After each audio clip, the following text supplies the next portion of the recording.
De Bishul Goy, donc la cuisson qui est effectuée par un non-juif. On avait dit donc que les Chachamim l'ont interdit pour deux raisons, bien de crainte d'en arriver à insérer des aliments interdits, ou bien, deuxième condition, deuxième interdiction, de peur d'en arriver à se marier avec leurs enfants, avec leurs femmes.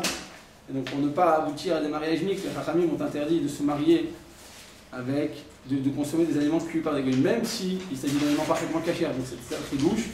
Et même si, a priori, on ne voyait pas du tout le rapport entre la pomme de terre et la fille de Monsieur Dupuis, ou Dupont, eh bien, hein, malgré tout, les Chachamim, qui voient les choses avec beaucoup plus de profondeur, ils voient des raisons mystiques et des raisons profondes à des actions qui ont l'air imminentes et qui ont l'air directes et qui ont l'air de ne pas avoir de conséquences fâcheuses. Les Chachamim voient les choses de manière beaucoup plus profonde, et donc on a interdit de consommer. On avait donné donc les conditions, on avait parlé donc des lois de mélange. C'est seulement quand un aliment est honorable et quand un aliment n'est pas consommable avec la crue qu'il sera interdit. Et on a dit qu'il fallait qu'il ait l'intention. Donc il avait juste allumé son feu de camp ou sa cheminée pour pouvoir se réchauffer et que moi j'ai mis une pomme de terre dedans. Comme là il n'y a pas de reconnaissance parce qu'il ne sait pas qu'il l'a cuit pour moi, donc on ne craint pas d'arriver à des mariages mixtes. Maintenant, peut-être ce qu'on va voir, Bezrat Hashem, on s'est arrêté à là, et vous avez demandé de réfléchir à ce point-là, c'était la cuisson partielle effectuée par un non-juif.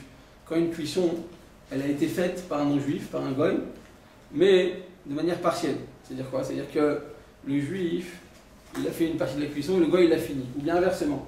Le goy, il a commencé la cuisson et le juif, il a fini cette cuisson. Dans quelles conditions ce sera interdit et dans quelles conditions ce sera permis? Quelle va être donc la mesure de la cuisson effectuée par un non-juif qui sera interdite? Est-ce qu'à tout prix c'est interdit? Ou bien non, il y a des conditions. On avait donc dit, on avait parlé de ce fameux monsieur Arsène Lupin, qui s'appelait, dans la chaîne de la Gemara, Ben Dorsai. Vous vous rappelez de Ben Dorsai? C'est qui Ben Dorsai? C'est un voleur de grand chemin. Exactement. Et donc cet homme-là, il était toujours poursuivi par la police, donc il n'avait jamais le temps de manger. D'accord? Il fallait qu'il mange rapidement pour ne pas se faire attraper par la police, et donc il consommait les plats à peine consommables. On avait dit quelle était la mesure de Machal Ben Dorsai dans la halakha, ou bien le tiers, ou bien dans certaines conditions, la moitié. Alors, vous vous rappelez dans Shabbat, je vous avais posé la question, quand tu poses un plat, tu pensais qu'il était cuit, d'accord, un plat cuit, tu peux le remettre sur la plaque quand il est sec. Et tu pensais qu'il était cuit, mais finalement il s'avère qu'il n'était pas cuit. Donc je viens, je te dis attention, et je l'enlève. À quel moment tu as transgressé l'interdiction de la Torah de cuire? Au moment où ça atteint un tiers de la cuisson. Pourquoi? Parce que quand même le Bishul Beshabbat, c'est l'interdiction de la Torah. Donc on va considérer qu'un tiers, c'est déjà considéré comme étant une cuisson totale, et à ce moment tu as transgressé l'interdiction de la Torah. Ça fait que Deoraita, Naomi, non, c'est que Deoraita, on voit. Ce qui signifie que c'est quand tu as fait quelque chose d'une interdiction de la Torah que tu seras passible de la punition. Par contre, qu'est-ce qui se passe à Votaï si tu as cuit à la moitié de la cuisson? Je m'explique. Un plat, tu le mets sur la plaque. On a dit donc un plat qui est totalement cuit, tu as le droit de le réchauffer. Donc, du pain, par exemple, tu as le droit de le réchauffer pendant Shabbat. Parce que c'est un plat qui a déjà été cuit. Du N Bichou Lachar. Bichou. Donc un cas qui a déjà été cuit, tu as le droit de le cuire pendant Shabbat. Parfait. Qu'est-ce qui se passe si maintenant, toi, tu avais mis dans le frigidaire, avant vendredi, donc tu avais cuit un plat, à la moitié de la cuisson, et que pendant Shabbat, tu désires le mettre sur la plaque. Est-ce que tu as le droit de faire cette action ou pas? Je dis, comme c'est Shabbat, et que ça atteint la moitié de la cuisson, mais que ça va continuer à cuire, et ça va continuer à se bonifier, à devenir meilleur, eh bien, hein, la Torah interdit même dans ce cas-là de cuire. C'est seulement quand il est totalement cuit, comme du pain, donc le pain il est vraiment cuit, ça y est, il est sorti du four. Là il est cuit, tu peux pas le cuire plus que ça. Si tu le cuis plus que ça, il va devenir grillé, c'est moins bon. Ça s'appelle mitztamek ve yafelo. Vous avez entendu parler de cette notion? Un plat qui se bonifie, tu n'as pas le droit de le remettre sur la plaque même s'il a déjà été cuit. Parce qu'un plat qui a atteint son stade maximum de cuisson, alors ça c'est le problème de cuisson. Donc c'est pour dire au taille que des fois on utilise le tiers de la cuisson pour Shabbat, et des fois on utilise la moitié de la cuisson en fonction de la khumra. C'est quoi en fonction de la khumra? En fonction de la situation de l'air. Voilà que dans Bishul Goy, comme c'est une interdiction d'ordre Rabbinique. donc c'est des Rabbanan. Alors à ce moment-là, on va utiliser ou le tiers ou la moitié de la cuisson, d'accord? Les hakel, c'est-à-dire quoi les hakel? Donc on va jouer avec le tiers ou la moitié de la cuisson selon la manière la plus indulgente. Donc on va utiliser cette fameuse notion de Ben Dorsai qui est une marloquette, est-ce que c'est le tiers ou c'est la moitié? C'est une marloquette dans la Gemara. On va l'utiliser à notre crédit. On va l'utiliser donc quand ça nous arrange. Parce que pour Shabbat, on va se montrer rigoureux selon les deux avis. Je donne un exemple. Qu'est-ce qui se passe si le juif, il a commencé à cuire? Qu'est-ce qui se passe dans les restaurants par exemple chinois? C'est tous des Chinois les cuisiniers, n'est-ce pas? Et voilà que le mashgiach il est là, il a mis sur le feu. Et maintenant sur le feu, le mashgiach combien il peut rester à touiller comme ça? Il ne va pas rester 2 heures, il a 3000 trucs à faire dans une cuisine cachère. Donc il vient, il met sur le feu, il commence maintenant à mélanger le plat. À partir de quel moment on considère que ce ma'achal il est mevouchal? Ben dorsai, donc selon cette mesure. À partir de quelle mesure à Boutaï? À partir de shlish bishul, du tiers de la cuisson. Donc c'est-à-dire que si maintenant le mashgiach il a mis sur le feu et qu'il a commencé à mélanger la marmite, eh bien on considérera qu'à partir d'un tiers de la cuisson, il est déjà considéré comme étant cuit cet aliment. Donc si maintenant le goy, le chinois, il vient et il continue la cuisson après le tiers de la cuisson, c'est bon, ça marche. D'accord? Donc, à titre d'exemple, s'il a fallu 1 heure pour cuire un steak, et que le juif, il a passé 20 minutes de cuisson, donc un tiers, et que c'est le goy qui a continué, donc les 40 dernières minutes, c'est bon, ce sera caché. Donc on considère qu'à ce moment-là, c'est quoi le ma'achal ben rosaï? C'est quoi qui est considéré comme étant un aliment consommable? Le tiers de la cuisson. On est d'accord? C'est quoi la condition? Maintenant, dans le sens inverse, dans le sens inverse, qu'est-ce qui se passe? Écoutez bien, dans le sens inverse, parce que c'est paradoxal. Dans le sens inverse, vous avez le goy, c'est lui qui a commencé la cuisson. Des fois, il a besoin de mettre tous les ingrédients au début. Donc lui, il commence, et après il dit au juif, vas-y, viens, continue la cuisson. D'accord? Qu'est-ce qui se passe si maintenant le goy, il a commencé la cuisson, et elle a atteint la moitié maintenant, pas juste le tiers, le temps que le juif il arrive, ça a atteint la moitié de la cuisson. D'accord? Et que le juif il n'a intervenu qu'à partir de la moitié de la cuisson. Est-ce que ce plat sera caché ou pas? On a considéré préalablement dans le cas que je viens de vous citer avant ça, je viens de vous dire que quoi? Qu'à partir d'un tiers de la cuisson, ça y est, c'est considéré comme cuit. Donc si le juif a commencé le début de la cuisson, et qu'il est arrivé à un tiers, et que c'est le goy qui a fini, c'est bon, ça marche quand même. D'accord? Mais là, je suis en train de vous dire dans le sens inverse que si c'est le goy qui a commencé la cuisson, et que le temps que le juif soit intervenu, il n'est pas venu au tiers, il n'est pas venu 20 minutes après le début de cette cuisson de ce steak, il est venu une demi-heure après. Donc il a déjà dépassé la moitié de la cuisson. À ce moment-là, ça devrait être interdit. Pourquoi? Parce que l'aliment a été rendu consommable par qui? Par le goy, c'est le goy qui l'a posé sur le feu. Donc normalement, cet aliment devrait être interdit. Voilà qu'on te dit non. Comme il s'agit d'une interdiction d'ordre rabbinique, alors quoi? À partir du moment où le plat n'a pas encore dépassé la moitié de la cuisson par le goy, alors il sera encore considéré comme étant cachérisable, il sera encore rattrapable et ce sera caché. Donc je suis en train en bouteille de vous donner 2 exemples qui sont paradoxaux. Donc ça interdit. Donc comme ça, si c'est le juif qui a commencé la cuisson et que ça atteint juste le tiers de la cuisson et que le goy a continué 2 tiers, c'est permis. Inversement, lorsque c'est le juif qui a commencé la cuisson et que... Non, inversement, lorsque c'est le goy qui commence la cuisson et qu'il est arrivé à la moitié de la cuisson et que le juif donc finit la deuxième moitié, ce sera aussi caché, ce sera aussi permis. Ah, pourtant c'est paradoxal. Une fois tu dis que c'est le tiers qui est considéré comme étant un élément consommable, une fois tu dis que c'est la moitié. Oui, bon. Vous avez dit 2 cas de figure, les 2 cas les 2 cas ils sont permis. Ah, okay.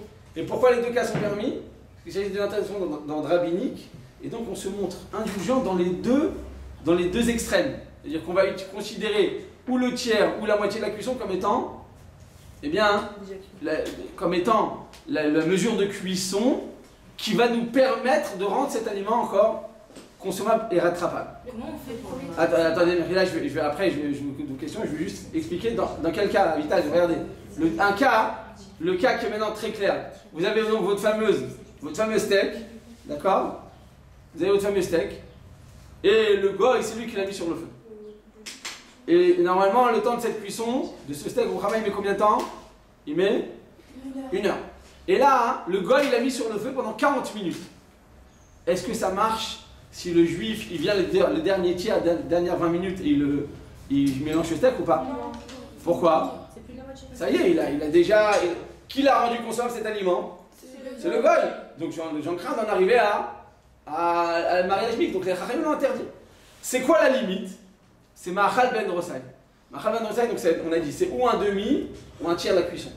Dans Shabbat, ce demi et ce tiers, ce sera les Khumra. C'est-à-dire que dès que j'atteins ou le tiers ou la moitié, en fonction de la situation, je vais les harmir. Mais dans Bishul Goy, qui est intéressant dans le rabbinique, je vais utiliser le tiers ou la moitié comme étant une mesure de Kula, comme étant une manière de pouvoir me montrer plus indulgent. Donc, dernier cas de figure, après j'ai beaucoup de questions. Le Goy, il est venu et il a allumé le feu, il a mis la marmite sur le feu, et ce fameux steak d'1 heure de cuisson, il a été cuit par le Goy pendant 29 minutes. Et après, le juif, il est venu et il a intervenu dans la cuisson. Est-ce qu'il sera permis ou sera interdit? Oui. Pourquoi? Parce qu'il n'a pas d'avant. On n'a pas dépassé la demi. Qu'est-ce qui se passe si maintenant c'est le juif, mais il n'a pas fait 29 minutes, il n'avait pas le temps, le juif c'est tous des hommes d'affaires, ça y est, ils sont tous, on court, on est toujours en train de courir. Le juif, il a juste fait 20 minutes de cuisson. Et que le gars, il a fait les 2 derniers tiers, les 2 dernières 40 minutes. C'est moi aussi. Ce serait aussi permis. On est d'accord que c'est paradoxal ou pas? Oui, pourquoi c'est paradoxal, Chirel? Pourquoi c'est paradoxal a priori? Parce qu'il fait plus. Une fois tu me dis le tiers, une fois tu me dis... Bah, plus que le tiers. Voilà, il faut me dire la moitié. Donc à quel moment ça devient... Vous comprenez que c'est pas logique ce que je dis ou pas a priori? Bah non, c'est pas la moitié. De quoi? Bah si, il le cuit moins à la fin. Donc, C'est ça le truc, non? non, on a dit soit il fait... Donc des fois on considère que 20 minutes, c'est considéré comme un ben Rosaï, donc ça devient permis. Des fois on considère qu'une demi-heure, c'est un ben Rosaï, ça devient permis. Dans quel cas? On a dit, on va aller à quel? On va de manière indulgente. C'est-à-dire que si 20 minutes, ça représente un demi-heure d'indulgence, on va permettre à 20 minutes. Si c'est une demi-heure à d'indulgence, on va permettre à une demi-heure. Donc, dernier cas de figure, et après d'autres questions. Dans le cas où le goy, il a commencé la cuisson du plat, de cette fameuse steak, à 31 minutes. C'est lui qui l'a, pendant 31 minutes, il a mis sur le feu. Et le juif, il a intervenu les 29 dernières minutes, ce sera permis ce plat ou pas? Non. Oui. Il a passé la demi-heure, il a passé donc un demi. Non. Là, c'est interdit, selon tout le monde, on est d'accord? Ok. Si le gars il passe la demi-heure, À partir du moment où le... Regardez, comme ça, l'intitulé c'est comme ça. À partir du moment où l'aliment est devenu consommable par le goy, il sera interdit. D'accord? Donc je répète, écoutez bien cette phrase. À partir du moment où l'aliment est devenu consommable à l'aide de l'intervention d'un goy, ce plat sera interdit. Qu'est-ce qui est considéré comme étant devenu consommable? C'est quoi la définition de consommable? C'est ou un tiers, ou un demi de la cuisson, en fonction de la mesure d'indulgence. Donc on va jouer entre le tiers ou la moitié, en fonction de la mesure d'indulgence. C'est clair, Botaï? c'est la mesure. C'est-à-dire en fonction de laquelle, comme il s'agit d'interdiction de rabbinique, donc si le goy il a commencé la cuisson et qu'il a pas dépassé la moitié de la cuisson, c'est bon, c'est caché. Mais quand c'est le juif qui a commencé le début de la cuisson et qu'il a seulement atteint le tiers de la cuisson, ce sera aussi caché. Donc décide, c'est la moitié ou c'est la demi? Je te dis, c'est les deux, laquelle? C'est clair pour tout le monde dans votre taille? Juste normalement, si c'est le juif qui commence la cuisson, il n'y a pas de problème. Si le juif il commence la cuisson et qu'il devient consommable par le juif, il n'y a pas de problème, vous avez raison. Mais si le juif il a commencé 1 minute de cuisson, le steak il a juste mis sur le feu. Et le goy, c'est qu'est-ce qu'ils font les Chinois? Ils le prennent, ils le retournent, Il ne faut pas que ça se fasse trop griller d'un côté. Donc lui il a juste mis sur le feu. Donc pendant 1 minute. Et après pendant 59 dernières minutes, c'est le juif qui a continué, le goy qui a continué la cuisson. Dans ce cas, ça sera permis chez elle ou pas? S'il a juste mis sur le feu mais qu'il n'est pas encore rendu consommable. Attends, il a laissé 1 minute. Sur 1 heure de cuisson, le juif a mis sur le feu. Il a mis sur le feu. Il a mis sur le feu à Roda que pour 1 minute. Et le goy, il a continué. Hein? Parce que c'est le gars qui va le reconnaître. Voilà, qui l'a rendu consommable en Roda? C'est le goy. Donc si c'est le goy, t'as pas le droit de le consommer. Donc il faut qu'on le laisse au moins 20 minutes. Et au bout d'1 minute, au moins le tiers. Et après, au bout d'un tiers, on peut laisser le goy intervenir dans la cuisson. Donc on ne peut pas le laisser tout seul. À chaque fois. Bravo, Ouais, comme le pain là. bravo, Rabotai, Khazakshia, elle a bien, exactement, elle a mis le doigt dessus. Écoutez bien, Rabotai, la halakha, effectivement, en France, dans beaucoup de restaurants, enfin tous les restaurants que j'ai visités, ils se comportent comme ça. Il dit à partir du moment où le juif il a allumé, c'est bon. On a déjà entendu ça? Oui. Alors voilà, ça il faut savoir Rabotai, que ça s'applique seulement pour les Ashkenazim, pour le Rama, oui. Le Rama il écrit, je vous promets, d'accord. Alors, le Rama il écrit dans Siman, dans le chapitre 113, Kouf Yud Gimel, il écrit le Rama qu'à partir du moment où le juif est seulement intervenu de manière même minime dans cette cuisson, ce sera kasher. Tandis que pour les Sfaradim, pour le Shulchan Aruch, eh bien le juif, ça ne suffit pas qu'il intervienne de manière symbolique, il est obligé d'intervenir de manière importante dans cette cuisson et de le rendre consommable. Et c'est seulement après qu'il est rendu consommable que le juif, que le goy aura le droit d'intervenir. Donc maintenant, écoutez bien ce cas de figure, écoutez bien, arrêtez d'écrire. Le juif, il est venu, le mashgiach, il a mis, comme vous avez dit, le plat sur le feu. Et c'est lui qui l'a mis, d'accord. Et après, il n'a pas touché. Mais même le goy, il n'a pas touché. Jusqu'à qu'on a dépassé une demi-heure. Alors à ce moment-là, c'est sûr que le juif, le goy, il a le droit d'intervenir comme il veut. Donc il est vrai que si c'est le juif qui a commencé, c'est permis. Mais il faut que l'intervention du juif, elle soit suffisamment importante pour que la viande soit devenue consommable. Si son intervention n'est pas suffisamment importante, ça ne marchera pas. Donc s'il a juste mis sur le feu et que tout de suite le gars il a intervenu, ça ne marchera pas. C'est pas kasher. Ça, c'est pour les Sfaradim. Pour les Ashkenazim, dès qu'il a mis sur le feu, c'est bon, ça marche. Déjà, il y a besoin de quelqu'un pour tous les plats, pour chaque fois. Ouais, c'est ça, exactement. C'est pour ça que c'est très difficile d'aller au restaurant. Vous avez raison. En France, c'est plus compliqué. Est-ce qu'on se parle En Israël, il y a bon, Hachem, c'est des juifs. Les propriétaires des restaurants, c'est tous des juifs. Les employés, la majorité, ce sont des juifs. Il y a des cuisines, dans les cuisines, il y a des goïms, c'est vrai. Mais c'est pas tout le temps comme ça. Naomi, en Israël, c'est plus facile de trouver des restaurants. Dans les pizzerias, c'est différent. On va voir pourquoi la pizzeria, même si le juif, il a juste mis dans le four, ça suffira. Parce que le pizzeria, c'est du pain. Pour le pain, c'est plus facile. Pour les sushis aussi. Pour les sushis aussi, on va en parler. Les sushis, c'est cru, mais par exemple. Non, mais le riz, même le riz, je vais expliquer pourquoi. Oui, mais quand ils font du poulet ou quoi. Ah ouais, c'est un problème. Voilà. Ça, c'est un problème. Alors, il faudrait que ce soit du. Non, mais ce que vous pouvez faire, c'est que je l'ai fait plusieurs fois. On va au restaurant, on dit voilà ce que je peux demander, que le mashgiach mette sur le feu. Ça les saoule. Je me suis dit, écoute. Et plus on va demander, plus le niveau du restaurant va augmenter. Ça dépend de nous, vous savez. Un restaurant, pour qu'il soit bien caché, ça dépend de nous. C'est nous les clients, d'accord. Comme on dit, c'est quoi l'expression en anglais? Client roi, mais il n'y a pas un truc en anglais. T'as une mise monnaie, hein. The client is king. Non, comment on dit client? On dit client. Le client, voilà, ok, ouais. Attendez, là. Donc est-ce que c'est clair, Bretagne, que quand le goy, il a mis sur le feu, ça sera interdit que si ça a dépassé le tiers de la cuisson, la moitié de la cuisson. Parce que si le juif l'a mis sur le feu, ce sera permis dès que ça dépasse le tiers de la cuisson. C'est clair pour tout le monde en Bretagne? Donc c'est paradoxal. Vous avez bien compris que c'est paradoxal? Une fois c'est le tiers, une fois c'est la moitié. On va l'utiliser selon la mesure d'indulgence. Oui, Tamar. Non, je vous écoute. Parce que moi, je sais pas, c'est dans un restaurant ashkenaz et qu'ils font comme ça la cuisson, que juste il a allumé le truc, c'est pas caché pour moi. Oui, c'est bon. Ce serait pas interdit, ce serait interdit a priori, parce que le Maran, Shulchan Aruch, il s'est montré rigoureux dans ses halachot. Vous avez déjà dit que dans ces halachot, le Shulchan Aruch pour les Sfaradim, on est beaucoup plus marmérim que pour les Ashkenazim. Tous les Sfaradim. Maran, Shulchan Aruch, clairement. Pourquoi c'est des raves Sfarad qui ont les. Non, le pain, alors le pain c'est différent. Le pain c'est un aliment vital. Alors vous savez quoi? On va ouvrir la parenthèse, écrivez à la bouteille, je vais vous dire en deux phrases, je vais vous dire les lois du pain. Les lois du pain goy, c'est un aliment vital. Étant vital, d'accord, et pas vital, eh bien, on considère que quoi? Que on va se montrer beaucoup plus indulgent, comme l'ol alechem levado yichye Adam, nous dit le pasouk, c'est-à-dire que le pain est un aliment qui est vital et qui est chiyuni, qui permet à l'être humain de vivre. Alors les Chachamim se sont montrés beaucoup plus indulgents.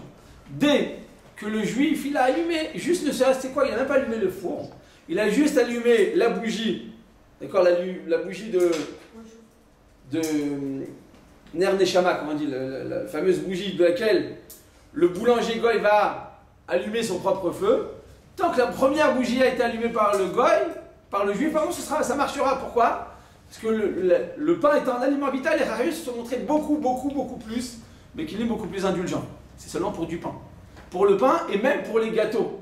C'est-à-dire que si on consommerait en France des gâteaux dans les supermarchés et que tous les ingrédients sont parfaitement cachers, parce que je vous ai dit, il faut vérifier que tous les ingrédients sont cachers, c'est pas juste qu'ils soient tolérés. On a vu donc, on est rentré en région, on a vu que tout était cachère, et que c'est le goy qui a tout mis sur le feu, ça marche aussi, parce que le pain et les gâteaux, ils ont exactement le même statut. Le fait que sur les gâteaux, si tu manges 216 grammes, tu dois faire Netilat, tu dois faire Amoti, tu dois faire Birkat Amazon, donc le pain et les gâteaux ont le même statut. Donc je répète, pour le pain et les gâteaux, si le juif il a intervenu de manière quelconque, si minime soit-elle, ce sera cachère. Mais si par contre, pour les autres aliments, quels qu'ils soient, en dehors du pain et des gâteaux, tant qu'il n'est pas intervenu de manière gorali, de manière importante et de manière chachouva, d'accord? Eh bien, à ce moment-là, Rabotai, on considérera que l'aliment n'est pas cachère. Pourquoi? Parce que le pain, c'est indigne en soi-même, c'est vital, tandis que les autres aliments, c'est pas vital. Donc si tu ne le manges pas, c'est pas grave. Donc pour les autres aliments, tu es obligé de faire en sorte que ce soit le juif qui ait atteint au moins le tiers ou la moitié de la cuisson, donc qui va rendre cet aliment consommable. Et seulement une fois qu'il a rendu consommable, eh bien, le juif pourra partir et laisser le goy intervenir dans la cuisson. Selon ça, à Botaï, dans la cuisine, on va comme ça, je réponds à une question. Dans la cuisine à Botaï, en France, donc tu vas manger une pizza. C'est qui en général les pizzaiolos en général? Les Italiens. Ouais, voilà, ça c'est. Les Italiens, ils ont la même couleur que les Italiens. Ils sont un peu en dessous de l'Italie, là-bas, l'Algérie, enfin vers là-bas. En tout cas, c'est pas des juifs. Imagine-toi, si tous tes employés c'est des juifs. Un juif, c'est dur à employer. Chaque juif, écrit, les juifs, c'est tous des rois. La Gemara a dit qu'une fois, il y avait un Amora qui a voulu donner à manger à ses employés pendant le repas. Il y a une mitzvah de donner à manger par exemple, c'est des gens qui travaillent dans le bâtiment, tu leur donnes à manger pour qu'ils travaillent bien. Et voilà, qu'est-ce qu'il a fait? Il leur a dit, je vais vous donner à manger. Il leur a donné un bon plat. Et ils se sont plaints, ils disent, attends, ça suffit pas ce que tu as donné, ça ne suffit pas, c'est pas assez copieux, c'est pas assez bon. Alors il a demandé à son père, qui était chez moi, il a dit comme ça, il a dit, même si tu leur donnerais un repas qui est digne de Shlomo Améler pendant sa royauté, ça suffirait pas. Pourquoi? Parce que les juifs, même si c'est des employés de bâtiment, ce sont des rois. Et un roi, il faut l'honorer. Donc ça suffit pas de leur donner un plat comme ça, il faut leur donner quelque chose de très très très honorable. D'accord? De là le minag des Marocains quand tu les invites à la maison, là, il faut faire des pieds et des mains pour qu'ils soient contents, sinon ça suffit pas. Pourquoi? Parce que les juifs sont la loi dit ça. Ce sont des rois. Comme Shlomo Améler, ça suffit pas. Tu peux le faire le meilleur repas, tu peux faire barbecue, ce que tu veux, ça suffira pas. Selon la lacha, l'okiyam ta mitzvah. Parce que tu t'es engagé à leur donner à manger selon leur respect, selon leur kavod, selon leur statut. Or, un juif, chaque juif, c'est pas un roi, c'est le roi des rois. Mehmet, il y avait un chanteur qui disait ça, il s'appelait Shlomo Karlebach, il avait beaucoup de messages spirituels dans ses chansons. Et il disait quoi? Il disait Kol Yehudi ou lo Kadosh, Kol Yehudi ou Kodesh Kodashim. Un juif, c'est pas un Kadosh. Un juif, une personne qui est juif, il n'est pas saint. C'est le saint des saints. Simplement, nous, malheureusement, on n'a pas toujours la valeur, on n'est pas impatient, on n'a pas tout le temps la possibilité de donner l'importance suffisante à chacun. Mais, Kodesh Kodashim. Donc, Bekitour, tu vas dans ta fameuse pizzeria, et là-bas, le pizzaiolo, c'est un goy, en italien, quand on a une tova, ou bien un arabe, quand c'est. Et voilà qu'il a mis dans le four. Donc, selon Maran, ça ne marche pas. Parce qu'on a dit que selon Maran, il faut le déposer à un endroit où il va atteindre au moins la moitié ou le tiers de sa cuisson. Or, qu'il a mis sur le feu, qu'il a mis dans le four, c'est le goy. Donc, qui l'a rendu consommable, c'est le goy. Oui, tu vas me dire, mais c'est le juif qui a allumé le feu. Mais qu'est-ce que ça m'importe? Si le juif il a allumé le feu et qu'après c'est le goy qui a posé sur le feu une marmite, qui l'a rendu consommable à Botaï? Qui l'a rendu consommable? Le juif, il est venu, il a allumé le feu. Dans tous les restaurants, ils font ça, ils allument le feu. D'accord? Une fois j'étais à Pavel, à la Yeshiva, et je vais pour marcher comme ça, il y a un noir qui m'a dit excusez-moi, monsieur Romain, vous pouvez allumer le feu? Je lui ai dit mais pourquoi? Il me dit non, parce qu'il n'est pas là le mashgar. Je lui ai dit après, qu'est-ce que tu vas faire? Il me dit mais après, je mets les plaques. Je vais mettre moi les plaques sur le feu. Je lui ai dit mais ça ne marchera pas. Il m'a dit mais si, c'est ce que mon rabbin il a dit. On n'a pas le même rabbin. Je lui ai dit non, ça ne marchera pas. Pourquoi? Parce que c'est vrai qu'il faut allumer le feu, mais qui l'a rendu consommable ce plat? C'est le goy. Donc même si le juif il a allumé le feu en Botaï, ça ne marche pas dans tous les cas, vous avez compris? Quand est-ce que ça marche d'allumer le feu au Khama? Quand est-ce que ça marche d'allumer le feu? Non, oui, en dehors du bravo, et en dehors du pain? Non, et en dehors d'Ashkenaz? Non, d'allumer le feu, quand est-ce que ça marche? Les gâteaux, le pain, oui, c'est une chose. Non, dans le plat du plat en bouteille.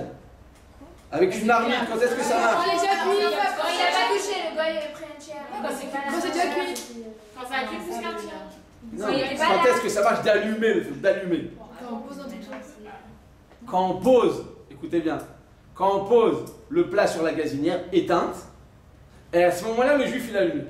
À ce moment-là, ça marche d'allumer le feu. Pourquoi? Oui, on n'a pas fait un demi, un tiers. Pourquoi ça marche, Oran? Quand tu allumes le feu après que la marmite a déjà été déposée. Parce que qui a rendu consommable cet aliment? C'est le juif. C'est le juif. Donc allumer le feu, ça marche, mais pas dans tous les cas. Alors, combien? Alors, Oran, vous dites le tiers, vous avez raison. On l'allume, on le laisse. Un tiers, on laisse 20 minutes. Et seulement au bout de 20 minutes, le goy, il peut venir intervenir. En réalité, même quand on fait une viande, au début, on n'a pas besoin de la touiller, de changer de côté, on n'a pas besoin de toucher. Au début, il faut que ça prenne, il faut que ça se réchauffe, il faut que ça commence à cuire. Et après, seulement, on commence à mettre les tablinim, on commence à la mélanger, on commence à... On commence à la retourner. Dès que tu le mets sur le feu, tu n'as pas besoin de le tourner, ta viande.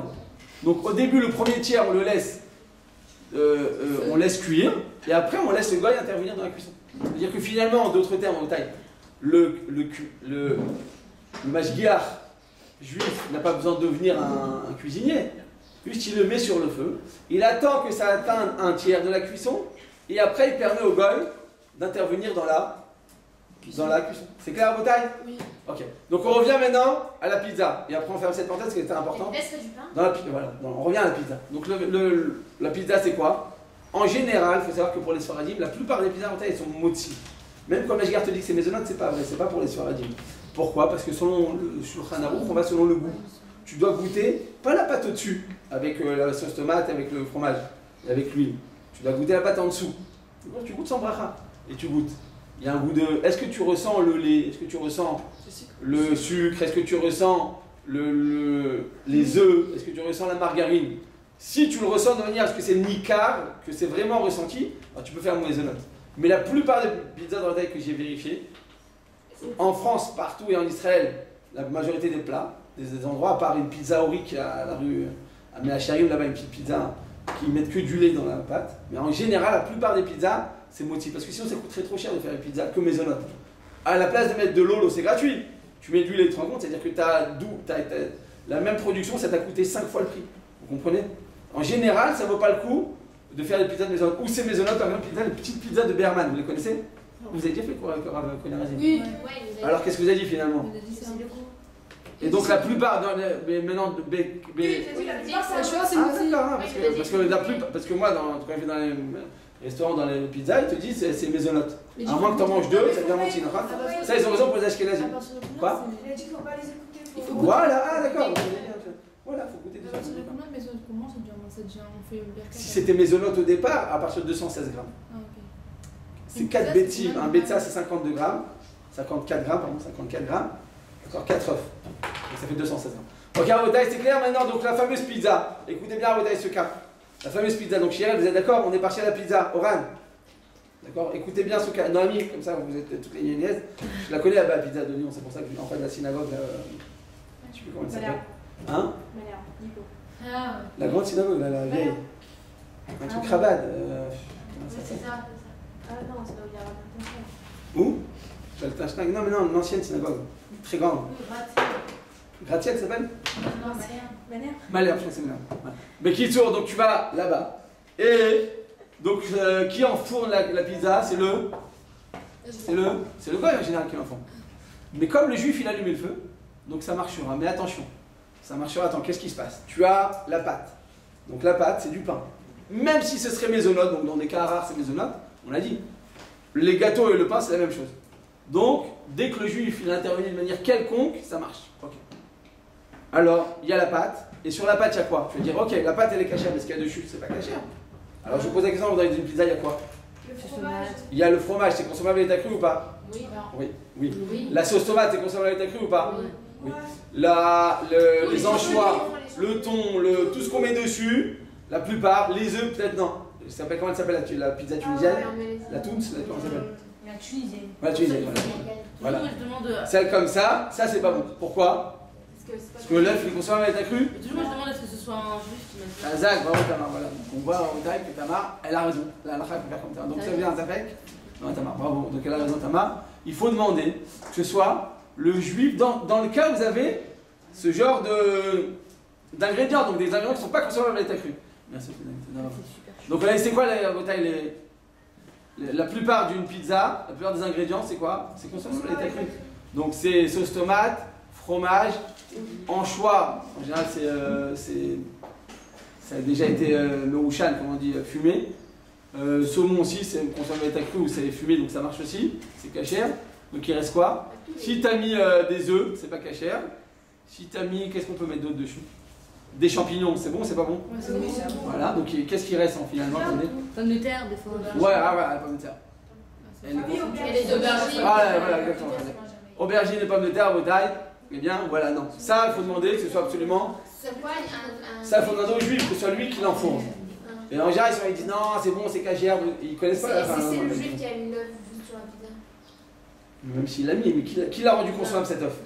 C'est la personne qui l'a inséré dans le four, on est d'accord? Mais si Donc, le le gars, gars il peut mettre il a ça, si le gars il a mis dans le four, après le juif l'a mis. D'abord le gars il a mis. Après, Ouais, c'est bon, mais non, mais dans une pizzeria, le feu est toujours allumé, et même en petite quantité, même un petit feu comme ça, même quand pendant, je sais pas, de 13h à 17h, ils n'éteignent pas le feu, parce que rallumer et éteindre le feu, ça prend trop longtemps. Donc ils laissent toujours un minimum de feu comme ça allumé. Le matin, il la rallume, mais toute la journée après, ça reste allumé.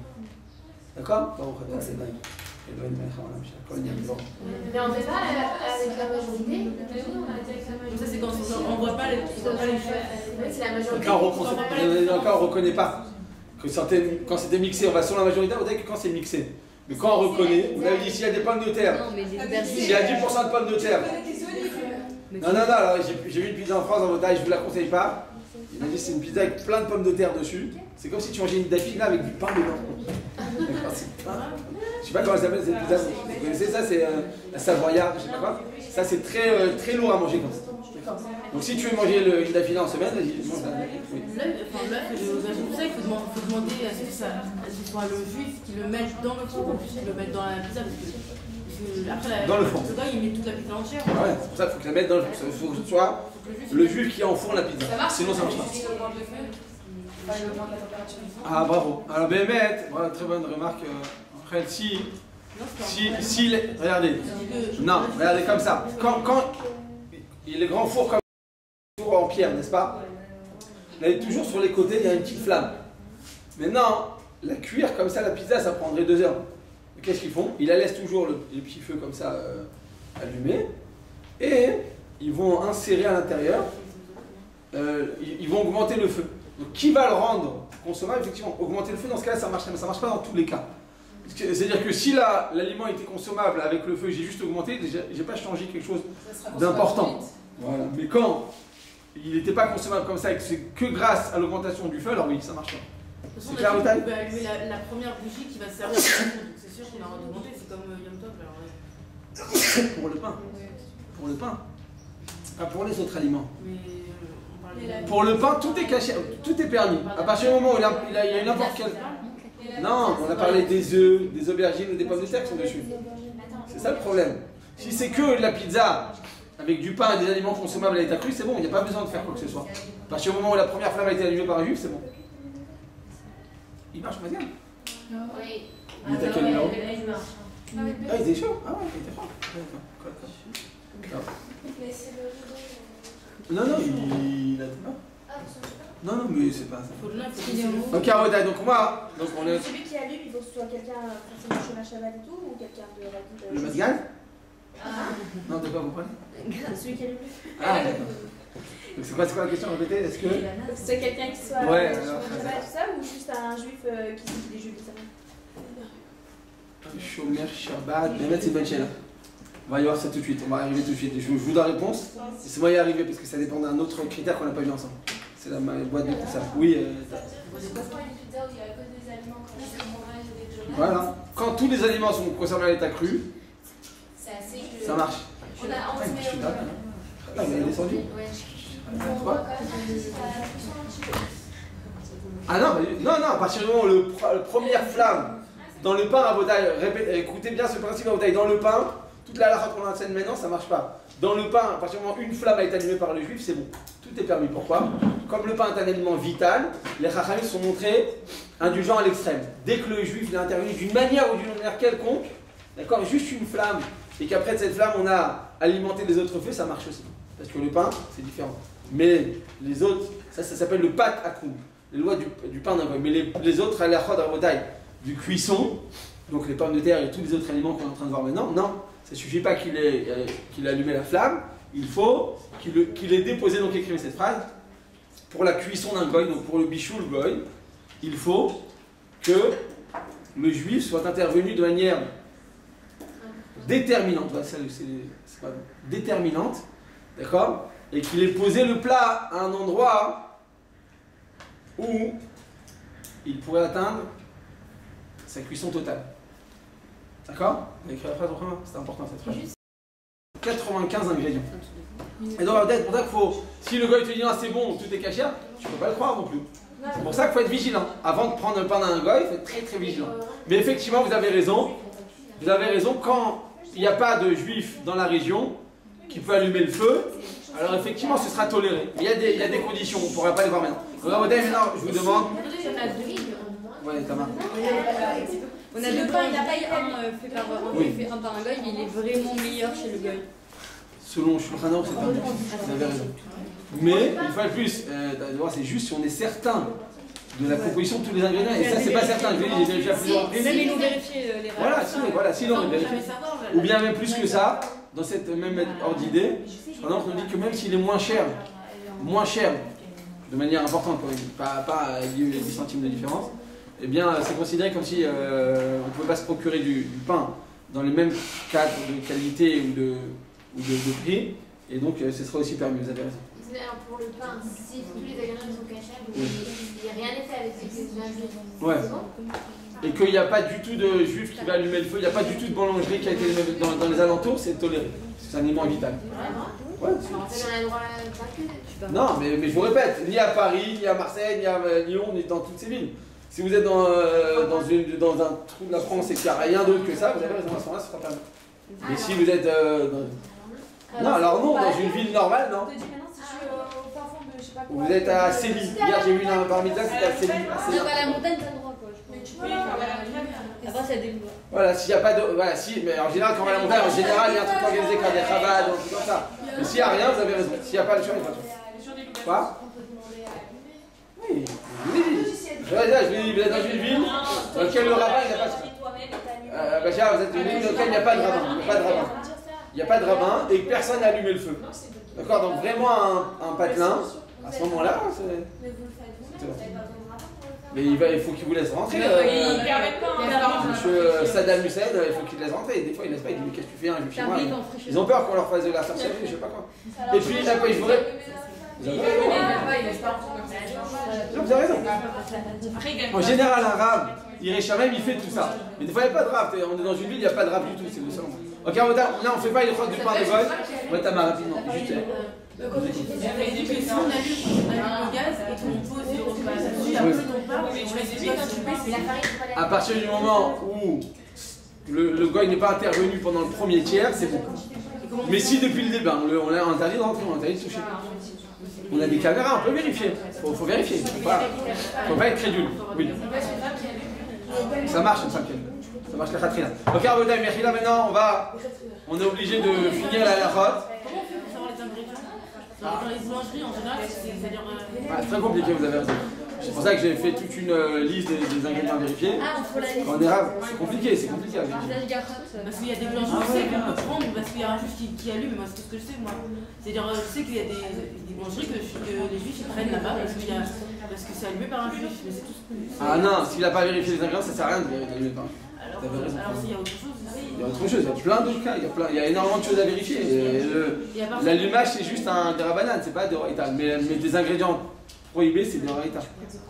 Ok, Aboudai, Mechila, il fait juste, je vous donne la permission à Aboudai. des fois il s'éteint en plein milieu de la journée de la boulangerie. Ouais. Il rallume tout seul. Et alors, tant que les parois se sont pas refroidies, ça marche encore. Ouais, mais si ça s'est refroidi, ça marche pas. Ok, Aboudai, maintenant on va arrêter. C'était une grande parenthèse qu'on a fait dans les lois de pain de goy, pour parler donc de la fameuse pizzeria de là-bas. Et donc, on va maintenant revenir aux lois de cuisson effectuées par un goy. Et on avait dit donc que pour le Shulchan Aruch, il faut que le juif, eh bien, interviennent de manière déterminante dans la cuisson de l'aliment et qui le rendent déjà consommable. Ou le tiers, ou la moitié de la cuisson, mais pas moins que le tiers. Parce que pour les Ashkénazim, à partir du moment où le juif est intervenu de manière quelconque, d'accord, si minime soit-elle, ce sera permis. D'accord? C'est pour ça qu'il y a une grande différence entre le Maran et entre Rama, entre les Ashkénazim et entre les Sfaradim. Et selon le Maran, si le juif il n'a pas intervenu dans la cuisson, au moins un tiers de la cuisson, il faut le jeter ton plat. Tu peux rien faire avec. Tu dois jeter ton steak, tu vas payer 25 € le steak, tu dois le jeter. Pourquoi? Parce qu'il n'est pas caché. C'est comme si tu mangeais un aliment pas caché. C'est pas comme si cet aliment n'est pas caché selon la halakha. De ce que pour les Ashkénazim, à partir du moment où le juif l'intervient de manière quelconque, il a juste allumé le feu puis c'est tout. Donc on va dire que 1% de la cuisson c'est lui qui l'a entrepris, ça marcherait. Les khatrila, selon Rama, donc pour les Ashkénazim, ça marcherait. Quand est-ce que les Sfaradim pourront le permettre? S'il s'agit d'une perte importante, la veille de Shabbat. Dans ce cas-là, comme la veille de Shabbat, c'est soit ça, soit il n'y a rien à manger, dans ce cas-là, on peut se montrer effectivement plus indulgent. Qu'est-ce qui se passe dans vos tailles maintenant? Je vous demande, on va essayer d'aller vite. Ne posez pas de questions, Bezrat Hashem, si on finit vite, d'ailleurs, qu'il n'y aura aucune question. Parce que j'ai essayé de faire le tour de la question. Qu'est-ce qui se passe dans vos tailles sur un aliment qui est pré-cuit? Un aliment qui est pré-cuit, d'accord? Donc les plats Knorr ou d'accord, les plats bouillants, comment ça s'appelle Knorr pré-cuit. Dans lequel tu dois mettre de l'eau dedans, de l'eau bouillante. Donc je vous pose la question. Vous êtes parti au supermarché, vous avez acheté un plat comme ça. Plat caché, bien entendu. Maintenant, qui a fait la cuisson à l'usine? En général dans les usines, ce sont des goïs, même en Israël, ce sont des goïs, ça coûte beaucoup moins cher, on a dit que la main d'œuvre. Donc lui, il a rendu cuit. Donc qu'est-ce qui se passe? Comment il devient pré-cuit ce plat-là? Ils l'ont cuit. Après, ils l'ont fait sécher par un procédé industriel qui a donc retiré toute l'eau qui se trouve dans ses pâtes. Et après, toi, tu n'as plus qu'à verser de l'eau dedans. Tu mets quelques gouttes d'eau bouillante et ça va retrouver le plat dans. C'est-à-dire que finalement, en versant de l'eau bouillante dedans, tu vas retrouver la situation préalable qui était à l'usine. Alors, qu'est-ce qui se passe? Est-ce que toi, tu as le droit d'acheter ce plat pré-cuit et d'y rajouter de l'eau dedans? Ou bien, qu'est-ce qui se passe si maintenant c'est ta femme de ménage, la roumaine, qui a rajouté de l'eau dedans, elle t'a servi le plat et elle t'a mis de l'eau dedans, est-ce que ça marche ou pas? Alors la halakha est comme ça. À partir du moment où même s'il est vrai qu'à l'usine ce sont des goïms qui ont travaillé, mais qu'après, moi j'ai acheté ce plat avec des pâtes sèches qui sont inconsommables. On ne peut pas manger des pâtes comme ça, on est d'accord? Oui? Même Ben Dorsay, même Arsène Lupin, ils ne mangeaient pas comme ça. Alors quoi? Alors on te dit qu'à partir du moment où la personne qui a versé l'eau bouillante dessus, c'est un juif, ça marche. Même si la première cuisson a été effectuée par un goy, eh bien, c'est celui qui versera de l'eau bouillante dedans qui donnera le statut de ce plat. Donc, si c'est un juif qui a versé de l'eau bouillante dedans, c'est caché ou pas? Oui. Oui. Et si c'est le goy qui l'a fait? Non. C'est pour ça qu'il faut faire attention. Même s'il l'a fait devant moi? Même s'il l'a fait devant vous. Oui. Ouais, même s'il l'a fait devant vous. Vous avez raison, c'est une bonne chez-là. Je suppose S'il te plaît, hein, c'est une d'accord? sorte de reconnaissance. Il y a On a quand pas, même on a pas, un problème de mariage mixte. Pas un juif. Oui, mais là, c'est C'est un autre domaine.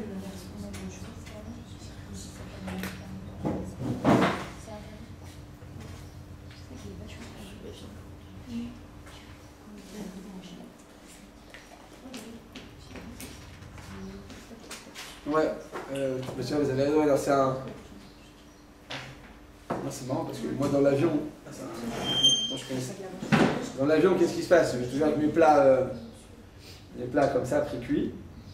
Et je prends de l'eau. Je demande de l'eau. Maintenant, des fois, ils ne te laissent pas, prends toi-même. Vous savez, les Israéliens, on a un chef en Khotsarat qu'on est un peu blata. Je sais pas comment on dit en yiddish blata, mais en tout cas. Donc ils disent non, laissez-nous faire, c'est pas hygiénique. Donc elle prend comme ça, elle met le petit doigt comme ça, elle te verse comme ça l'eau dans ton plat. Hein? Voilà, donc voilà, la solution serait de mettre dans un verre. Et moi ça m'arrive souvent. Mais des fois ils veulent pas te donner de verre, ça coûte de l'argent. On prend un verre, ils veulent pas. Là directement. Ils pensent qu'ils vont rendre service. En fait, non, surtout pas. Mais ça m'est déjà arrivé maintenant que j'y pense. Que mon dernier voyage, eh bien c'est la femme qui a versé l'eau dedans. Et en fait c'est pas caché. Pourquoi? Parce qu'on a dit c'est la personne qui verserait de l'eau dedans qui le rendrait consommable. Et donc. Oui, mais vous êtes quand même magicaire. Non, on a dit que ça marche pas. C'est la question de. Bah, tu sais pas, si je suis en présence, mon dame de ménage, il est à la maison, il me fait un plat devant moi. ça reste interdit. Mais du coup, on n'a pas de reconnaissance, vraiment. Mais vous avez raison, malgré tout, l'eau qu'il a mis, ça me le rend consommable. Vous savez quoi? Vous avez fait une escale en Turquie. 5 heures de retard. Maintenant, votre seul plat consommable, c'est celui-là. Donc maintenant, la personne qui va mettre de l'eau dedans, probablement, vous êtes reconnaissante. Hein. Franchement, grâce à ça, j'ai plus vite, parce que ça fait 24 heures que je suis dans l'avion, j'en peux plus. Donc oui, tu vas être reconnaissante, même si c'est que de l'eau, mais grâce à qui j'ai mangé? Grâce à ce gars, finalement. Donc on n'aurait pas le droit. Donc bien sûr, vous avez raison. On n'a pas de droit. Vous l'avez montré? Ouais, mais je viens de me rendre compte que maintenant, que la dernière fois, d'habitude je le mets dans un verre, la dernière fois, comme quoi, il faut les réviser sans arrêt. En tout cas, à vos tailles, eh bien, bon, c'est vrai qu'il était 2h du matin, j'étais un peu sonné, donc j'ai pas fait attention à ça. En tout cas, donc on a dit à vos tailles, donc dans les plats pré-cuits, c'est la personne qui va procéder à la deuxième cuisson qui va lui donner le statut. Donc si c'est un goy, c'est interdit, si c'est un juif, c'est permis, quelle que soit la personne qui a procédé à la première cuisson dans l'usine. Donc même si j'achète des plats de Hossem qui sont cuits par des juifs dans l'usine de Haïfa, ben ça change rien au plat. Pourquoi? Parce que c'est la deuxième personne qui va intervenir qui va le rendre consommable. Qu'est-ce qui se passe dans vos tailles? Si maintenant, eh bien, est-ce qu'on fait une distinction entre les différentes sortes de cuisson? Alors on a dit comme ça, vous vous rappelez, on avait dit que la salaison et la macération ont le même statut qu'une véritable cuisson, vous vous rappelez? Kavouch, Kemvouchal, et Maliach, Keroter. C'est-à-dire qu'ils ont le même statut. Est-ce que maintenant, un juif qui me prendrait un plat, un aliment, un morceau de viande, et qui me mettrait du sel dessus, on a dit que des fois avec le sel, ça rend consommable. Je vous ai parlé des aubergines. Des fois on met du sel, ça le rend... Ouais. Ça le cuit. Ça le rend consommable. Je vous avais dit les aubergines, trucs verts, comment ça s'appelle, les kishouim, quoi, les kishouim. Courgettes, les courgettes. Vous avez dit que quand on le coupe en petits morceaux et qu'on met du sel dedans, ah oui, c'est bien. À la famille, exactement. La carriériste, je l'appelle. Madame la carriériste. Donc effectivement, eh bien, ça devient consommable. Qu'est-ce qui se passe si maintenant le gars il t'a mis du sel? Il te l'a rendu consommable, c'est permis ou pas? Si tu dis kavouch kembouchal, donc si tu dis que la salaison, le salage a le même statut qu'une cuisson, donc ça devrait être, la même qu'une cuisson c'est interdit, le salage devrait être assourd normalement. On te dit non. Écoutez, on te dit c'est seulement quand c'est une cuisson régulière que ce sera interdit. Mais quand c'est une cuisson différente, donc comme une salaison, un salage, une macération, ou même un fumage, tu as fait fumer quelque chose, ou une cuisson à la vapeur. Cuisson à la vapeur, c'est pas une véritable cuisson. Donc dans tous ces cas, comme il s'agit d'une interdiction d'ordre rabbinique, on se montre indulgent. Donc à quel moment le goy qui va cuire un aliment va te rendre interdit un aliment? Que seulement quand c'est une véritable cuisson régulière. Mais quand c'est une cuisson différente, salage, macération, citron, vous avez dit quoi? Fumage, d'accord? Ou à la vapeur, dans tous ces cas, c'est pas considéré comme étant une vraie cuisson, une véritable cuisson, donc ce sera interdit. Il est vrai qu'à l'époque du Rambam en Bretagne, on n'avait pas l'habitude de cuire par cuisson, par fumage, pardon. Quand est-ce qu'on allait à Tibériade? À Tibériade, vous savez, il y a une source bouillante, ça s'appelle Chamet Veria, vous savez, c'est de l'eau. Ouais, les grillades. Pas les grillades, Chamet Veria. C'est une vraie cuisson, les Non, c'est une véritable cuisson, en grillade. Ici, c'est cuire au soleil. Attends, vous connaissez à Tibériade cet endroit ou pas? À Tibériade, il y a un endroit dans le lac, ça s'appelle Chamet Veria. C'est de l'eau bouillante comme ça du sol, avec le souffle même à la mer morte, c'est comme ça. C'est de l'eau bouillante qui sort du sol. La Gemara, elle dit que ça, c'est l'endroit, le pétach à Geinam, l'ouverture du Geinam. Pourquoi? Parce que le Geinam, c'est bouillant. Et donc, il y a un endroit dans lequel les morts, ils partent d'ici, ils partent à Geinam. Il dit l'endroit, l'eau, elle est là-bas, dans cet endroit où l'eau, elle est bouillante. Parce qu'en fait, naturellement, il y a de l'eau bouillante, naturellement. Même à Évian, il y a de l'eau bouillante. Non, pas. Il y a des spas comme ça, quoi, non? Non, vous n'êtes pas loin d'Évian. Cachons là. Oui, mais les spas, c'est long pour les féminins. Non, il y a des spas naturels. Non, les spas naturels, je vous parle. À Évian, des trucs comme ça pour la santé et tout ça, des personnes ne connaissent pas ça. Bon, pour les personnes âgées, qui vont là-bas, c'est vrai que c'est très bon pour le Rav Wosner, il allait. Mais à chaque fois en Suisse, là-bas, il prenait de l'air, parce que c'était très bon pour les poumons et tout ça. Donc en fait, je répète, à partir du moment où le juif, le goy, pardon, il a cuit de manière irrégulière. Et on rentre dans l'irrégulière aussi la cuisson à la vapeur, parce qu'à l'époque de la Gemara, c'était pas courant la cuisson à la vapeur. Donc ça reste permis. Ah, vous allez dire à notre époque, c'est très courant, la cuisson à la vapeur, c'est très courant. Les médecins, ils te préconisent de manger d'Afka des plats cuits à la vapeur, ça garde toutes les vitamines. Il paraît que quand tu mets une chose sur le feu, ça tue toutes les vitamines. Et quand tu le fais à la vapeur, ça conserve toutes les vitamines. Malgré tout, comme à l'époque de la Gemara, c'était pas courant, donc c'était permis, donc on peut plus maintenant à notre époque, c'est pas notre essor de Xor, Xerot Hadashot, de décréter de nouveaux décrets. Pourquoi? Parce que à l'époque là-bas c'était permis, donc ça reste permis. C'était permis de quoi avec les choses d'œil? Donc on a le droit de faire cuire à la vapeur un aliment par un goy. C'est pour ça que le saumon fumé, on a le droit de le cuire. On a le droit de le consommer. Pourquoi? Pourquoi le saumon fumé en taille? Parce qu'à l'époque, ils fumaient pas. Il ne fumait pas. C'était pas comment fumer. Comment on fait fumer à taille? C'est très simple. On prend les copeaux, on prend les copeaux de bois dans une menuiserie, on récupère tous les copeaux de bois, on les fait brûler dans une chambre. Et il y a un conduit comme ça, une sorte de grande cheminée comme ça qui passe dans la chambre d'à côté. Et sur la chambre d'à côté, il y a des étagères sur lesquelles on va poser des morceaux de viande ou des morceaux de saumon ou des morceaux de quelque soit. C'est la viande fumée, des fois c'est du saumon fumé. Et ils vont cuire avec ces copeaux. Tu es d'accord que c'est pas courant de faire ça? Ça peut arriver. Alors dans le saumon c'est très courant. Mais dans le monde de la cuisson en général, c'est pas une cuisson qui est courante. C'est pas 5% de process de cuisson, ils sont exprimés comme ça. Donc à Botaï, ce sera permis. Pourquoi? Parce que ce sera permis parce que si tu interdis ce genre de cuisson, ce serait considéré comme étant l'Xor, Xerot, Hadashot, de décréter de nouveaux décrets. Comment? Tu veux à Z on permet? Ouais. Un saumon fumé. Je crois qu'il y a un rave en France qui lui, il permet tous les saumons fumés trans. Vous connaissez? Il dit que pourquoi? Il dit parce que à l'époque il y avait la graisse de baudruche, la graisse d'animal, et qu'à notre époque ils l'ont remplacé par la graisse synthétique. Et donc il va permettre les saumons fumés dans tous les supermarchés.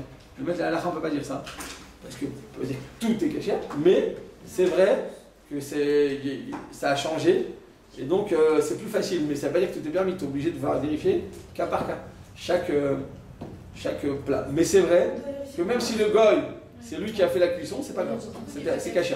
Quoi? On a vérifié quoi dans la fumée? Ils ont pas mis le truc dessus. On a dit cette graisse, la graisse de baudruche, d'accord? C'est vrai qu'il n'y en a plus de graisse de baudruche, c'est vrai que c'est interdit selon la loi. Il y a d'autres graisses, ils l'ont changé. Alors ce rave, il prétend que toutes les graisses, elles sont synthétiques, elles sont toutes cachées. Mais il faut vérifier chaque cas. C'est comme si on dit tous les whiskies qui proviennent d'Écosse sont cachés, on peut dire ça. Pourquoi? C'est vrai que beaucoup de whisky qui proviennent d'Écosse, ils sont embouteillés là-bas. C'est vrai qu'en général, les ingrédients sont cachés. Tu veux dire que dès que tu viens dans ce pays, tout est caché, c'est pas possible. Tu es obligé de vérifier, comme écrire les gouffos, du cas par cas. Alors en général, ça peut être caché, mais il faut vérifier. On vérifie quoi? Il n'y a pas écrit sur la Voilà, on voit un rave, nous on peut pas, vous avez raison. Et même si ça serait écrit, on dit ça suffit pas ce qu'il y a écrit. Et jusqu'à 2%, ils ne sont pas obligés, selon la loi, de le signifier, de l'écrire. Donc tu peux voir. C'est 2%, alors c'est plus. Donc c'est même pas Batel Béchichi, c'est pour ça que c'est interdit. Alors, on demande à des rabbinim compétents, c'est pour ça qu'il y a des otages gaffot qui sont plus sérieuses. Alors il faut vérifier, il y a des choses qu'on peut s'appuyer dessus, d'autres choses qu'il faut vérifier soi-même. Ouais. Du coup, ça veut dire qu'un goy, il a pas le droit de faire un café? Raza, café, on va y arriver. Donc, deux questions que je vous pose, c'est la deuxième. Non, on achète dans les cafés. Attendez, on y arrive. Rapidement, on dit comme ça, à Botaï. Rapidement, on écrit là, il nous reste un quart d'heure et j'ai envie de finir ça à la fin. Les fours à micro-ondes à Botaï. Les fours à micro-ondes, est-ce que. Botaï, est-ce que le four à micro-ondes, eh bien, ce serait interdit ou pas? Si un goy me faisait cuire un aliment dans un four à micro-ondes, est-ce que ce serait permis ou ce serait interdit?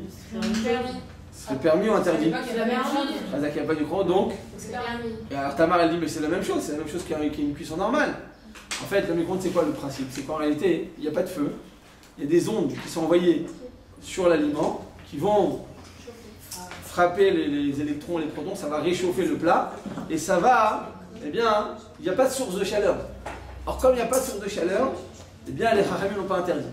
Donc, certains poskim prétendent que interdire un aliment cuit dans un four micro-ondes, ce serait l'exemple Xerot Hadashot, ce serait décréter de nouveaux décrets.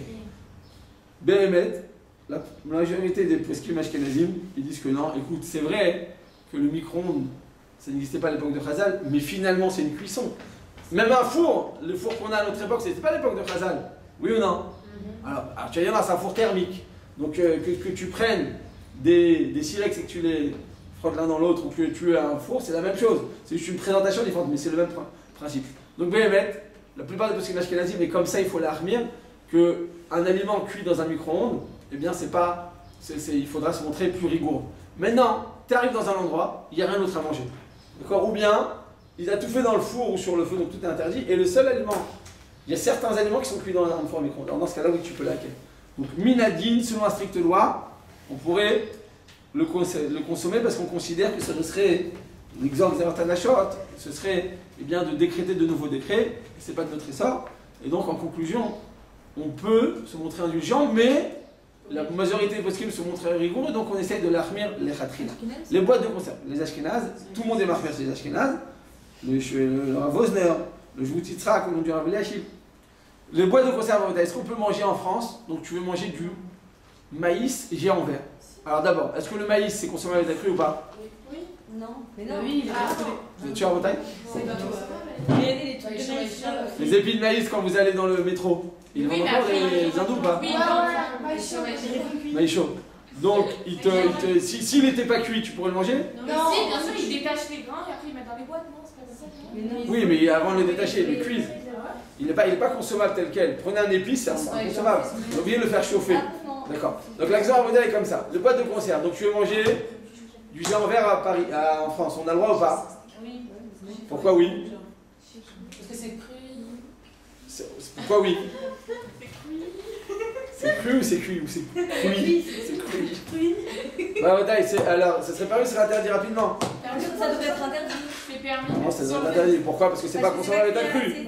Comme c'est pas conservé à l'état cru, ça devrait être interdit. Or, la bracha qu'on a au Hachem, c'est qu'en réalité, toutes les boîtes de conserve, elles ne sont pas cuites par une véritable cuisson, elles sont toutes cuites à la vapeur.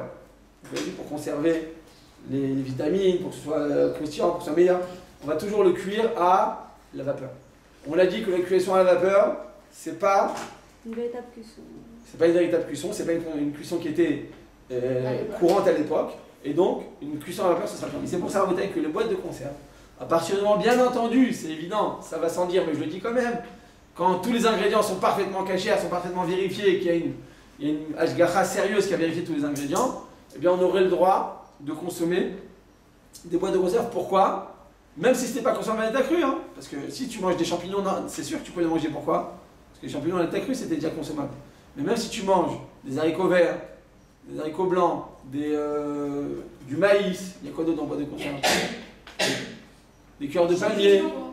Hein? Les petits champignons. Non, même si c'est des aliments qui ne sont pas consommés à l'état cru, pas comme les champignons, ça serait quand même permis. Pourquoi ce serait permis à Botaï? Parce que c'est cuit à la vapeur. On a dit comme c'est cuit à la vapeur, alors, eh bien, ce sera permis. C'est la raison pour laquelle à Botaï, on a le droit de consommer du maïs géant vert en France. Deuxième, par contre, le thon petit navire, d'accord? Petit navire, c'est le t-shirt ou c'est le thon? Petit bateau. Ah, petit bateau, petit navire. Non, mais petit navire, c'est le thon. Petit bateau, c'est des vêtements. Ah voilà. Donc tu veux manger le thon du petit navire, d'accord? Eh bien, la halakha l'interdit. Pourquoi l'interdit? Parce que le thon, c'est différent. Le thon, c'est vrai que c'est du poisson, mais c'est du poisson qui est aussi solide, aussi, rigide que de la viande. Donc là, ça suffit pas de faire une cuisson à la vapeur. À l'usine, qu'est-ce qu'ils font? Ils le mettent dans des grandes poêles industrielles comme ça, ils le font cuire. Vraiment, c'est une véritable cuisson. C'est pour ça, Rotaï, que pour le thon en France, on n'a pas le droit de le manger au supermarché. Même si tous les thons. Pourquoi? Même si tous les ingrédients sont parfaitement cachés, le fait qu'il ait subi une véritable cuisson, pas une cuisson de vapeur comme les autres boîtes de conserve, ça le rendra interdit. Donc même pour les ashkenazim, c'est interdit, pas seulement pour les sfaradim. Pourquoi? Parce que là-bas, à l'usine, Rohama, l'usine elle est où du petit navire? Elle est chez les gars? Ouais, mais elle est où? Dans le nord, dans le Nord-Pas-de-Calais, un truc comme ça. Elle doit être près de. Ouais, normalement, ça doit être près d'une truc maritime. Et bien voilà, que là-bas, c'est que des goïms. Donc là-bas, même pour les ashkénazes, ce sera interdit. On est d'accord? À plein de raisons pour les sfaradim. Oui ou non? C'est pour ça que les boîtes de conserve, les thons en boîte de conserve, c'est interdit parce qu'il a subi une véritable cuisson. Qu'est-ce qui se passe pour les sardines? Les sardines en conserve. Ah, c'est macération. Je sais pas. Ça a été passé dans le sol, hein? Je sais pas. Mais oui, c'est macération. Non, c'est une cuisson. Non. Mais alors, l'huile, les Juliens, ils adorent. Quand on dit sans huile, c'est pas consommable. C'est pas un problème qu'il y ait de l'huile. Simplement, le problème, c'est quoi au taille? Les sardines. En fait, quand tu prends une sardine, c'est comme ça, tu l'ouvres, et qu'est-ce qu'il y a dedans? Il y a des petits yeux, des petites dents. des petits trucs. Il a tout quoi. Donc, la sardine. On le laisse entier, oui ou non? Avec les écailles, avec tout. Non, oui, il y a tout, mais pas la tête. Si, il y a la tête. Oui, il y a pas la tête. On le mange avec la tête. Il y a un fil marron comme ça dedans, je sais pas si tu Les gens, ils les mangent comme ça, ils les sortent direct, ils les mettent dans la bouche. Mais il n'y a pas la tête, bien sûr. Il n'y a pas la tête dans la boîte, mais il y a le truc marron. Ouais, il y a tout. Il y a les queues, il y a tout. Bon, en tout cas, vous vous rappelez le premier cours, je vous avais dit qu'à notre époque, il m'avait offert ce gâteau là avec la pomme de terre douce, vous vous rappelez? Il dit qu'à notre époque, tout était honorable, d'accord ou pas? Il y avait deux conditions pour que ce soit interdit, Naomi. C'est que ce soit consommable à l'état cru et que ce soit honorable. Je vous avais dit, à notre époque, tout devient honorable, d'accord? Il y a une exception, j'ai oublié de vous la dire, c'est la sardine. Une sardine, est-ce que tu as honoré quelqu'un? Tu as quelqu'un d'honorable qui vient te voir. D'accord? Le rabbin de la synagogue, il vient te voir, quoi. Il vient pendant Shavuot, il vient m'honorer, moi à la maison, je suis content. Je vais lui faire une belle table. Est-ce que tu vas lui mettre des sardines ou pas? Si tu lui mets, tu seras sûr qu'il ne reviendra pas. Mais c'est bien une sardine. Ah, ça dépend, après, les petites sardines, petits trucs. Ça dépend, ça dépend. Non, voilà. Non, d'accord, j'entends. Et puis je crois qu'il y a sardines et sardines. Je crois qu'il y a sardines à 5 shekels, et de belles sardines comme ça, truc. Ça dépend, vous avez raison. Mais moi, je vous parle des sardines type. Est-ce que c'est honorable ou pas? C'est là, c'est honorable à Marseille? Marseille, ils aiment bien manger ça avec le Ricard, non? Non, mais je sais pas, parce que moi j'aime pas. Vous n'avez pas, vous êtes sûr? Parce qu'Oran elle aime ça, donc il faudrait que vous entendiez tout. C'est pas possible que tu dises comme ça. Donc on a dit à vos tailles, la sardine, comme c'est pas un aliment honorable en général, donc même si ça a été cuit, d'accord, mais en fait c'est cuit à la vapeur quoi qu'il arrive, donc tout ce que je vous dis c'est en plus. Parce que c'est cuit à la vapeur, quand c'est cuit à la vapeur on a dit que c'est permis ou c'est interdit à Simcha? Les cornflakes, d'accord? Donc les cornflakes, ce sont des flocons de maïs, d'accord? Qui sont ou du riz ou du blé cuit à la vapeur, et puis c'est séché. D'accord, dans vos tailles, c'est quoi les cornflakes de Cola Cornflakes? C'est une pétale de maïs qui est écrasée d'abord. D'accord, pas, ils l'ont écrasée, ça prend la forme. Après, ils vont la sécher, d'accord? Et griller un temps minime, et après, c'est comme ça que ça devient croustillant. Est-ce que tu as le droit de le consommer ou pas? Pourquoi? Bah oui. Mais on a dit avant que ce soit grillé, qu'est-ce qui se passe? C'est cuit à la vapeur, voilà. C'est de la vapeur. Quand c'est soufflé, c'est quoi? Les Rice Krispies, c'est quoi? Pourquoi c'est croustillant comme ça? C'était du riz, et tu as soufflé, c'est-à-dire que tu as injecté un souffle chaud de chaleur, et ça va le rendre, tout de suite, ça va la paire retourne. C'est pour ça que c'est quoi la bracha de... C'est chez Akon. Non. Non, la truc, la galette de riz, c'est quoi la bracha? Chez Akon. La galette de riz, c'est quoi la bracha? Yael, c'est quoi la bracha de la galette de riz? Yael. Ah ouais, c'est mes donuts, c'est le riz. La bracha, c'est quoi de Yael de riz? La galette de riz ou pas? La Yael de riz, c'est quoi la bracha? La galette. La galette.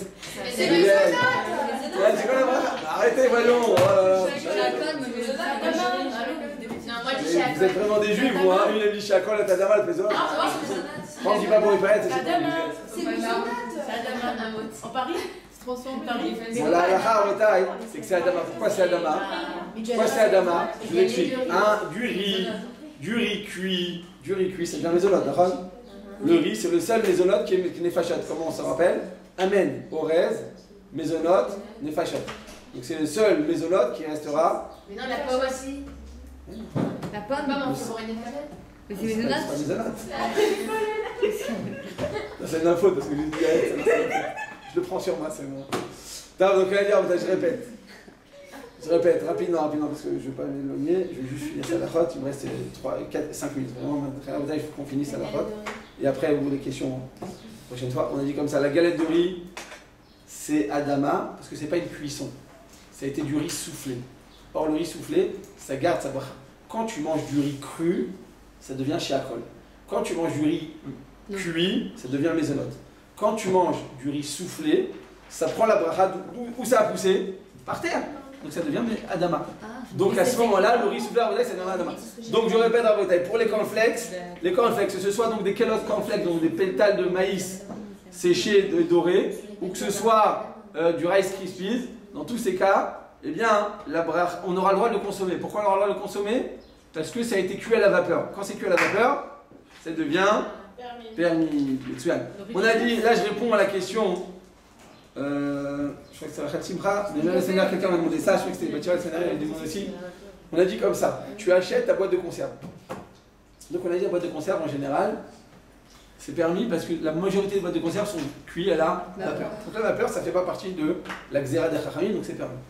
Non, il est vrai qu'à notre époque, les cuissons à vapeur sont devenues très très fréquentes. Non, ou pas. C'est devenu la mode, c'est important, c'est pour la santé, ce que tu veux. Donc c'est devenu très courant. Donc c'est certainement qui dit, écoute, de la même manière que pour le micro-ondes, je te l'interdis, parce que ça n'existait pas à l'époque de la Gemara, mais si ça aurait existé, la Chachamim l'aurait interdit. Donc c'est pas considéré en même temps que Xéra Chadasha. Parce que si à l'époque ça aurait existé, ce produit l'aurait interdit.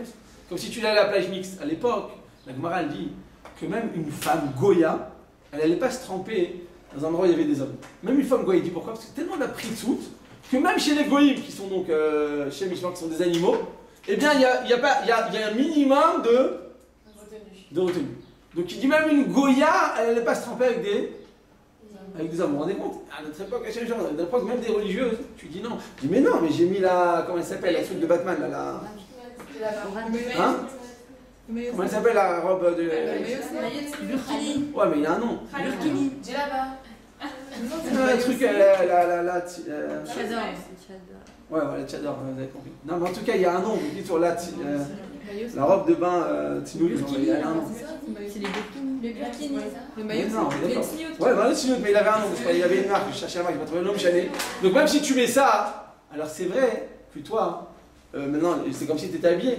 Mais le problème, c'est que si toi tu rentres là-bas, une fille religieuse, tu vois, si une fille religieuse y va, c'est que c'est permis. Maintenant, ils vont oublier de signifier, de rajouter que tu étais habillé comme Batman. Ils vont oublier de le dire. Donc ils vont dire si. Mais il voit bien la différence de quelqu'un d'habillé et quelqu'un en maillot de bain quand même. Ah oui. Donc je vous répète, oui, ils l'ont vu. Mais qu'est-ce qu'ils vont dire? Ils vont dire j'ai vu telle fille, d'accord? Madame Lévy, je l'ai vu venir. Donc ils vont dire ah, ben si, Madame Lévy, c'est une syndicate, elle est venue, ben moi aussi je peux venir. Non, ils ont oublié, c'est ça le problème de Maritime, c'est que les gens, quand ils transmettent les informations, ils enlèvent la moitié. Hein? Ouais, le plus important, ils ont oublié de le dire. Donc ils vont dire, bah, si elle est partie, moi c'est sûr que je peux le faire. Et après, ça c'est Chilul Hashem. Chilul Hashem, c'est quand tu entraînes une permission qui était aux yeux des gens qui est interdite. Alors tu vas dire, non, mais de toute façon, tout le monde le fait. Même chez nous, religieuses, je sais très bien. Il y a même des familles entières, ils disent, non, on y va, on est en famille, on ne va pas se séparer, c'est important, je sais qu'on est en vacances. Toutes les raisons sont bonnes, mais simplement c'est interdit. Et ça, il faut être fort, il ne faut pas te laisser avoir. On va dire non, mais il faut comprendre, il faut être razaka. Je t'ai pas dit de pas kiffer, il faut kiffer. Au prochain, vous êtes très sérieux, vous êtes investi, vous étiez à fond. Bon, au prochain, que Dieu vous bénisse, vous avez donné beaucoup de nachat cette année. On a fait une réunion sur vous jusqu'à 3h du matin. Ma femme, elle s'est levée à 6h, elle a continué la réunion. Je fais attends, je me rappelle plus de quoi on parlait. Elle continue à parler comme ça, comme leur Rizal. En tout cas, les Chesed Hashem, vous étiez très investis. Donc c'est vrai que vous deviez profiter même pour les vacances. Mais même en vacances en bétail, c'est le vrai Mifran. C'est tout ce que vous avez emmagasiné, tout ce que vous avez pris. Et même quand vous étiez en cours, vous étiez passifs. Vous n'étiez pas tous actifs. Mais le fait d'être ici en bétail, ça préserve, ça te rentre en toi. C'est comme la fameuse chaleur soufflée. Tu as été soufflé par le feu de la Torah. Donc c'est quoi la bracha sur nous, Rama, si on nous mange? Adam. Donc on a dit en bétail. Et bien, donc on a dit en bétail. Voilà. Donc on a dit en bétail, en conclusion, eh bien on doit être razak. Et ni on va dans ce genre de plage, même avec nos habits de Batman, on n'y va pas. Pourquoi? Parce qu'on est chazak, on a pris de la Torah, on a grandi, on monte à Kadosh Baruch Hu, que cette année nous a été profitable. Et on ne peut pas dire non, mais il y en a d'autres qui le font, puis c'est mes parents qui m'obligent, moi j'ai pas le choix. Oui, tu as le choix. Et ils vont dire que je suis lourde, et je vais faire Chilul Hashem. C'est le plus grand Chilul Hashem si tu commences à faire des psharot. Parce que tu es venu maintenant, et il faut se reposer, il faut. Alors va à la plage, va au fin fond de la terre, sois lourd. Ouais, bah, le truc, tu peux venir avec toute la famille, les enfants, avec la poussette, et le si, va.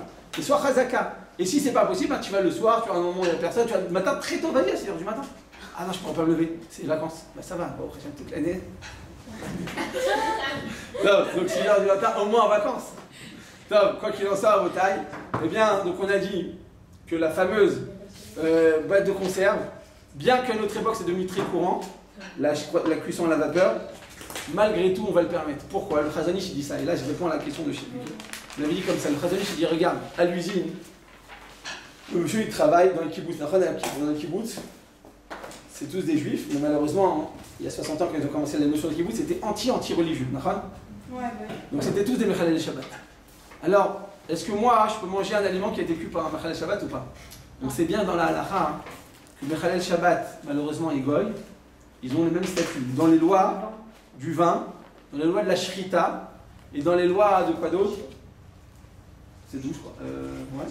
En tout cas, voilà, dans ces deux grandes lois, ils ont le même, c'est-à-dire que quand le juif, Mechal Shabbat, il a touché mon vin, je ne peux plus le boire. Ou bien, quand la shrita, c'était le juif qui a Mechal Shabbat qui a fait la shrita, je ne peux pas la manger. Comme un goy, comme ça dit le Rajba. Pour montrer la gravité des choses, on lui a donné le statut d'un goy. Dans ces halachot précises. Il faut faire discrètement, il ne faut pas le répéter, après les gens vont mal le prendre. Mais il faut comprendre que c'est une halakha. Et donc, on te dit, regarde, toi, l'interdiction de manger un aliment cuit par un juif, par un goy, pardon, c'est de peur de marier avec sa fille. Là, je te pose la question. Ce monsieur Cohen qui travaille au kibbutz, qui est totalement non religieux, est-ce que je dois craindre de marier avec sa fille ou pas? Non. Pourquoi non? Parce que le Chazanish, il te dit, il n'y a pas seulement une fille, elle a fait le Bet Yaakov, elle a fait un séminaire. Alors après ça, elle est considérée comme étant Bat Mitzrayim. Pourquoi? C'est quoi le ma'ala d'un Bat Mitzrayim? De te marier avec la fille d'un Avrer, c'est le plus grand ma'ala, c'est qu'il y a 7 niveaux. Vous savez ou pas? Dans les Shidurim. Le plus haut niveau, c'est la fille d'un Mitzrayim, d'un Avrer, dans une personne qui étudie la Torah. C'est le plus haut niveau dans les Shidurim. Et là-bas, on te dit quoi? Que si maintenant cette enfant-là, elle a grandi dans une maison où il ne faisait pas Shabbat, mais elle a grandi dans un séminaire dans lequel ils ont étudié la Torah.